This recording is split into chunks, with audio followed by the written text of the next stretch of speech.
సురేష్ అన్న ఏం నా గడ్డి కొయ్యకోకుండా అట్లే పెట్టేసినావు? ఏది తమ్ముడు? అదా, అందులో పిచ్చుగూడు తమ్ముడు, అందుకనే వదిలేస్తా. అవునా? ఇది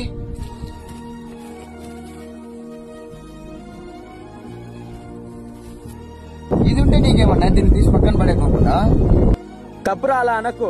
ఎలా తీసి పక్కన పడేస్తాం చెప్పు? ఆ 3 మొక్కలు వదిలేస్తే 3 ప్రాణాలు బతుకుతాయని తెలిసినప్పుడు వదిలేయడమే మంచిది కదా. తప్పేలా అవుతుందన్నా? వచ్చి మన భూమిలో గూడు కట్టుకొని ఉన్నాయి, మనం పీకిస్తే మనది ఎలా తప్పు అవుతుంది? ఏంటి మనదా? మనది అనుకుంటున్నది నిన్న ఇంకొకటిదిరా, రేపు మరొకటిది. రే, ఈ భూమి ఏది శాశ్వతం కాదురా, చివరికి మనం కూడా శాశ్వతం కాదు.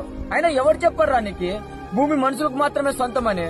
ఈ భూమి మీద బ్రతికే ప్రతి జీవికి సొంతమే, అదిగో ఆ పక్షులకు కూడా. అది తెలియక ఈ భూమిని నాశనం చేస్తున్నాం. మనం చేసే పనుల వల్ల ఎన్నో పక్షులు చనిపోతున్నాయి, ఎన్నో మూగజీవాలు ఇబ్బంది పడుతున్నాయి, పర్యావరణం పాడైపోతోంది. ఆలోచించుకోండి ఒకసారి. ప్రతి ఒక్కరు భూమి మనకు సొంతం అనుకుంటారు, కానీ మనమే భూమికి సొంతం.